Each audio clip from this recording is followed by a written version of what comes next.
नमस्कार, आप देख रहे हैं टीवी 24 नेटवर्क। मैं हूं आपके साथ पूनम यादव।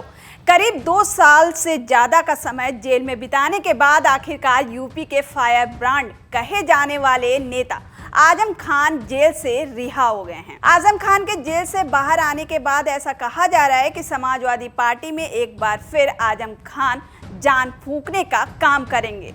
सपा कार्यकर्ताओं से लेकर पार्टी प्रमुख अखिलेश यादव ने आजम खान के जेल से बाहर आने पर खुशी जताई।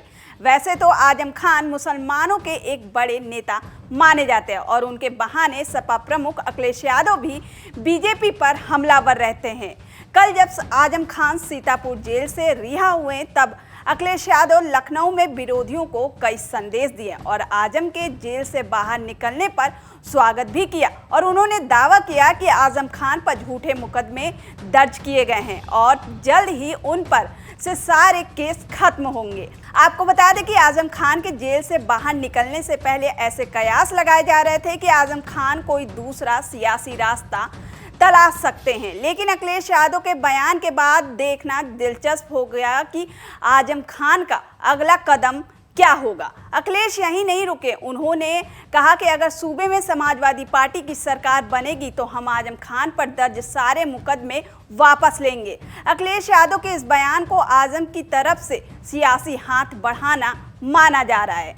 अखिलेश यादव ने कहा कि आदरणीय आजम खान साहब समाजवादी पार्टी और समाजवादी पार्टी के संस्थापक नेताजी हम लोगों के साथ हैं और बीजेपी का मुकाबला करने के लिए आज से नहीं न जाने कब से सबसे बड़ी भूमिका उनकी और समाजवादियों की रही है। आज तो इतनी खुशी का समय है, आज ही उनको न्याय मिला। मुझे पूरी उम्मीद है कि आने वाले समय उनके सारे मुकदमे खत्म होंगे। समाजवादी सरकार बनने पर जिस तरह से मुख्यमंत्री जी ने न केवल अपने मुकदमे वापस लिए बल्कि डिप्टी सीएम के भी केस वापस लिए, तमाम बीजेपी नेताओं के मुकदमे वापस लिए। समाजवादी पार्टी सरकार बनने पर जितने झूठे मुकदमे आजम खान पर वो सब मुकदमे वापस लेने का काम सरकार करेगी। दरअसल अखिलेश यादव का ये बयान सिर्फ एक सम्मानजनक शब्द नहीं है बल्कि राजनीति में एक गहरी रणनीति मानी जा रही है। अखिलेश यादव पश्चिमी यूपी में मुस्लिम वोट बैंक को साधना चाहते हैं। आपको बता दें कि यूपी की सियासत में सपा को सफल बनाने में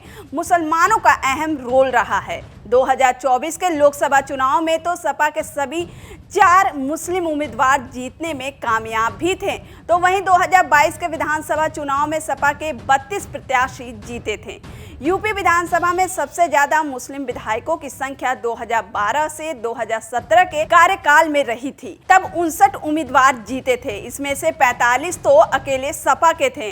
कहा जाता है कि यूपी की 143 विधानसभा सीटों पर मुस्लिम वोटर निर्णायक भूमिका में होते हैं। 73 सीटें पर इनकी आबादी 35 से 50% होती है, तो वहीं भारतीय जनता पार्टी आजम खान के बहाने सपा को घेर रही है। बात चाहे जेल में आजम खान की अनदेखी की रही हो या अलग अलग मुकदमे, दोनों ही मुद्दों पर बीजेपी ने समाजवादी पार्टी को निशाना बनाया है। कल जब अखिलेश यादव ने कहा कि आजम खान को झूठे केस में फंसाया गया, तब योगी सरकार ने पलटवार करते हुए उन्हें बचाने के लिए कहा, आप क्या कर रहे थे। योगी सरकार में मंत्री अनिल राजभर ने कहा कि अगर सरकार ने आजम खान को झूठे केस में फंसाया तो सपा क्या कर रही थी, उन्हें अब तक छुड़ाया क्यों नहीं। राजभर ने आगे कहा कि सपा सिर्फ वोट के लिए ऐसे बयान दे रही है जो कहीं भी उचित नहीं है।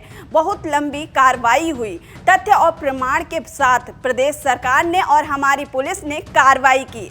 हमारे तथ्यों और सबूतों को न्यायालय ने भी माना है। एक और जहां अखिलेश यादव ये संदेश दे रहे हैं कि सपा आजम खान के साथ खड़ी है, तो वहीं बीजेपी मुसलमानों को ये बताने की कोशिश कर रही है कि उनके साथ सबसे बड़े नेता के साथ सपा कैसे सलूक कर रही है। बहरहाल यूपी में 2027 में विधानसभा का चुनाव होने वाला है। उससे पहले आजम के जेल से बाहर आने को बड़े सियासी हलचल के तौर पर देखा जा रहा है। उनके बहाने सत्ता पक्ष और विपक्ष दोनों ही ओर से सियासी संदेश देने की कोशिश की जा रही है। ऐसे में चुनावी जंग से पहले आजम यूपी की सियासत के केंद्र में आ गए हैं। अब देखना ये होगा कि आजम खान की वापसी समाजवादी पार्टी की ताकत बनेगी या फिर कोई नया सियासी टकराव खड़ा करेगी। इस पर आप क्या सोचते हैं, हमें कमेंट कर अपनी राय जरूर बताएं।